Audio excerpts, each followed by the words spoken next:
सभी को बहुत बहुत नमस्कार, गुड मॉर्निंग, सत श्री अकाल। आपका बहुत बहुत स्वागत है हमारे इस निशुल्क online GK and current affairs session में। हम रखेंगे आज के आपके 9 सवाल और आपको देने उनके सही जवाब। 9 करंट अफेयर्स से रिलेटेड सवाल हैं सभी, तो देखते हैं आप इनमें से कितने सवालों का सही जवाब दे पाते हैं। आइए, पहला सवाल, N95 मास्क सबने नाम सुना है, बहुत अच्छे सुना है। इसमें 95 का क्या अर्थ होता है? हर कोई ये बात बोलता है, मार्केट में जाइए, बाहर जाइए, गली चौराहे, गली मोहल्ले, हर जगह पे, पान की दुकान, हर एक जगह पे आप सुनते हैं N95 mask, N95 mask, N95 mask. क्या कभी आपने सोचा है इसमें 95 का अर्थ क्या होता है? 4 ऑप्शंस आपके सामने हैं, ऑप्शंस को एनालाइज करें बड़ी सूक्ष्मता से, तो आपको एक बात समझ में आएगी कि इसमें हमने ये बात कही है कि ये मास्क 95% तक हवा में मौजूद एयरबॉर्न पार्टिकल्स को रोकने में सक्षम है। ये बात सभी जगह सही है कि 95% हमने सब जगह यूज किया है, किंतु जो अंतर वाली बात है आप यहां देखिए, बहुत ही क्लियरली देखिए, अंतर है एयरबॉर्न पार्टिकुलेट मैटर के साइज के ऊपर। PM10, PM20, PM15 और PM2.5। तो आपको बताना है कि ये मास्क हवा में मौजूद 95% तक एयरबॉर्न पार्टिकुलेट मैटर किस साइज के पार्टिकल मैटर को रोकने में सक्षम है। तो इसका आंसर सही जवाब है ऑप्शन नंबर डी, PM2.5। ये एक साइज होता है PM2.5, ऑप्शन आंसर डी। तो PM2.5 पार्टिकल्स जो छोटे छोटे कण होते हैं उनका एक साइज होता है, उनका डायमीटर होता है। तो ये उस साइज के छोटे छोटे पार्टिकल्स को भी रोकने में सक्षम है। चलिए अगला सवाल, जिनोम वैली। रिसेंटली ये जो शब्द है जिनोम वैली, ये बहुत ज्यादा न्यूज में था, काफी आप लोगों ने पढ़ा होगा, देखा होगा इसको न्यूज़पेपर में। संडे के जो एडिशन था हिंदी न्यूज़पेपर का, उसमें जिनोम वैली मेन हेडलाइंस में बताया गया था। तो यहां पे आपकी इसकी विशेषता है कि यहां पे बहुत सारी फार्मा कंपनीज, स्पेशली वो कंपनीज जो विभिन्न वैक्सीन, कोरोना की वैक्सीन की बात नहीं कर रहा, विभिन्न अलग बीमारियों की वैक्सीन यहां बनती हैं जो विश्व में सप्लाई होती हैं। और यहाँ पे बहुत सारे, करीब 10,000 के आसपास साइंटिस्ट हैं, बहुत सारी कंपनियां हैं जो कि दिन रात हमारे यहाँ पे कोरोना के अलावा भी विभिन्न बीमारियों को लेकर के उनके सॉल्यूशन में लगी हैं। एक बहुत बड़ा हब है। तो आपको बताना है कि ये जिनोम वैली बहुत फेमस है, ये कहां पे स्थित है। ऑप्शंस आपके सामने हैं, बहुत आसान, थोड़ा सा भी पढ़ा होगा तो आपको इसका आंसर पता पड़ जाएगा। सही आंसर है D, option D, Hyderabad. Hyderabad में जिनोम वैली स्थित है।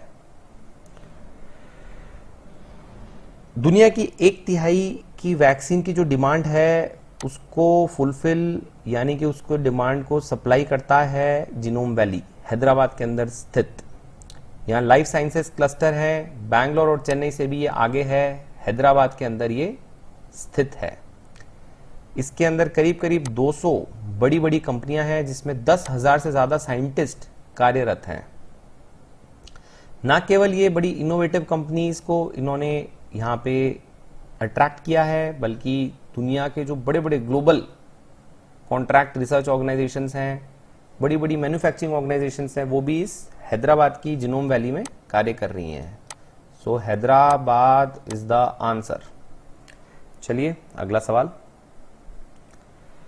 इस देश में करीब 87.5% आबादी इस्लाम को मानती है और वहां केवल 3% हिंदू आबादी है। कितनी फीसदी है हिंदू आबादी? केवल 3%।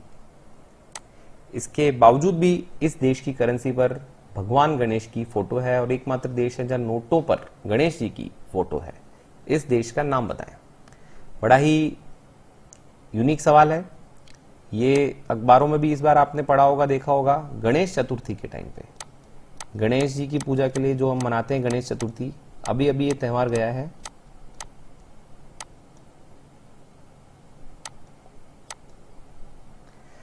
तो गणेश चतुर्थी के दिन ये न्यूज़पेपर में कवर हुआ था। तो आपको इस देश का नाम बताना है। एकमात्र देश है दुनिया में जिसके नोटों पर, यानी करेंसी पर, गणपति बप्पा की फोटो अंकित है। इसका सही जवाब है ऑप्शन सी, इंडोनेशिया। इंडोनेशिया की करेंसी है रुपया। करेंसी का क्या नाम है? जैसे अपने रुपए होता है, यहाँ पे रुपए होते हैं, वैसे यहाँ पे क्या है? करेंसी रुपया। ये देखिए गणपति बप्पा की फोटो है, यहाँ पे बैंक इंडोनेशिया का नाम है, यहाँ पे देख सकते हैं आप। इंडोनेशिया में क्यों पूजनीय गणेश जी? भगवान गणेश को इंडोनेशिया में शिक्षा, कला और विज्ञान का देवता माना जाता है। ना केवल हिंदुस्तान में, बल्कि आप देखिए ऐसे देश में जहां मुस्लिम आबादी 87.5% है, वहां भी गणपति बप्पा की नोट के ऊपर फोटो है। चलिए अगला सवाल। हाल ही में भारत ने पबजी गेम समेत कितने चाइनीज ऐप पर प्रतिबंध लगा दिया है? लेटेस्ट न्यूज है। पबजी एक बहुत बड़ा गेम है, बहुत सारे लोग इस गेम को खेलते थे, हिंदुस्तान में इसके बहुत ज्यादा बड़ी फैन फॉलोइंग है, और भारत सरकार ने इस पबजी गेम के ऊपर बैन कर दिया इसको कंप्लीटली। तो आपका सवाल है कितने ऐसे चाइनीज ऐप हैं जिसपे बैन किया है? इसका सही जवाब है ऑप्शन डी 118 चाइनीज ऐप को बैन किया भारत सरकार ने। ऑप्शन डी 118 सही है।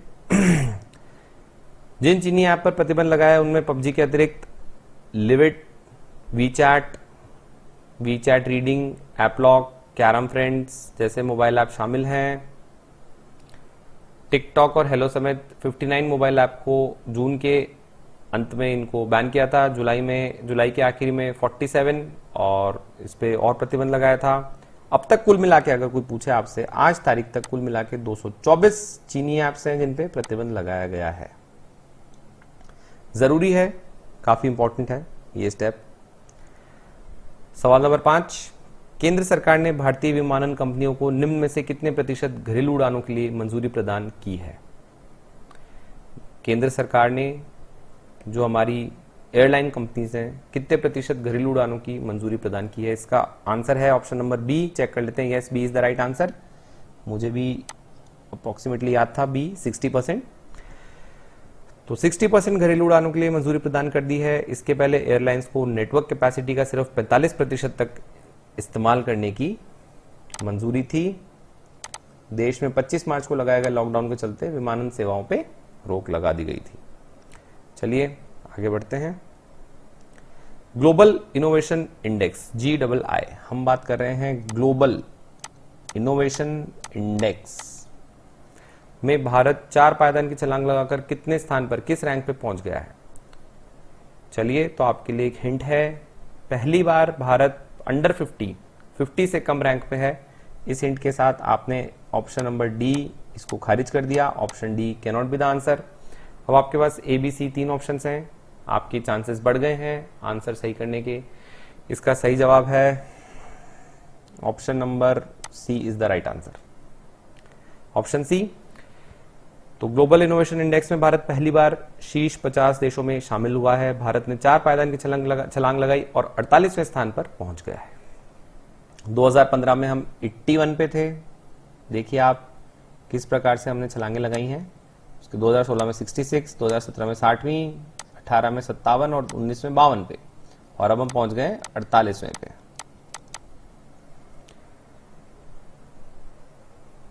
और ये जो इंडेक्स है इसको कौन अपने यहाँ पे हैंडल करता है? संयुक्त राष्ट्र यानी यूनाइटेड नेशंस की एजेंसी का नाम है WIPO। तो World Intellectual Property Organization WIPO इस सूची में 131 देशों और अर्थव्यवस्थाओं के नमोन्मेष यानी इनोवेशन के प्रदर्शन पर आधारित है। स्विट्जरलैंड फर्स्ट रैंक इसकी है, इसमें फर्स्ट है हमेशा। आप देखिए काफी लंबे समय से है, स्विट्जरलैंड इज द फर्स्ट। दूसरे पे स्वीडन दूसरे पे, अमेरिका तीसरे पे, ब्रिटेन चौथे पे, नीदरलैंड्स 5वें पे, Denmark 6th, Finland 7th, Singapore 8th। तो देखिए 8वें नंबर पे कोई एशियाई देश आया है, सिंगापुर काफी इनोवेटिव कंट्री है। Germany 9th, Republic of Korea 10th पे। तो सेकंड नंबर कोरिया अपना एशिया का दूसरा ऐसा है देश जो 10वें पे आया है। दूसरी ऐसी देश अर्थव्यवस्था है। बाकी आप देखिए कंप्लीटली आप सब यूरोप, सब कुछ यूरोप से ही चल रहा है। आप देखिए अमेरिका को हटा दें तो सब यूरोपियन है। आइए अगला सवाल देखते हैं। केंद्र सरकार ने कश्मीरी, डोगरी, हिंदी, अंग्रेजी और किस भाषा, 5 भाषाएं हैं, 4 आपको बता दी हैं, कश्मीरी, डोगरी, हिंदी, अंग्रेजी, और 5वीं कौन सी भाषा है जिसको जम्मू कश्मीर की आधिकारिक भाषा, ऑफिशियल भाषा के रूप में मंजूरी दी है? आसान सवाल, आंसर है ए, उर्दू। ए इज द राइट आंसर। केंद्रीय मंत्रिमंडल ने JNK के लिए राजभाषा विधेयक लाने को मंजूरी दे दी है। इसके तहत उर्दू और अंग्रेजी के अलावा कश्मीरी, डोगरी और हिंदी को भी इस केंद्र शासित प्रदेश की ऑफिशियल भाषाओं की सूची में शामिल किया गया है। तो कश्मीरी को जम्मू कश्मीर में पहली बार राजभाषा का दर्जा मिलेगा, इससे इसका लैंग्वेज का उत्थान होगा। आइए अगला सवाल, निम्न में से किस देश ने विश्व का सबसे बड़ा सोलर ट्री विकसित किया है? Biggest solar tree. 4 ऑप्शंस आपके सामने हैं। काफी लोग चीन मार्क करेंगे, लेकिन चीन एक गलत जवाब है, चीन नहीं है। रूस मार्क करेंगे, रूस भी गलत है। नेपाल भी गलत है, सही जवाब है option B, India. India is the right answer. So this is the solar tree. ये है हमारा सोलर ट्री, विश्व का सबसे बड़ा, जो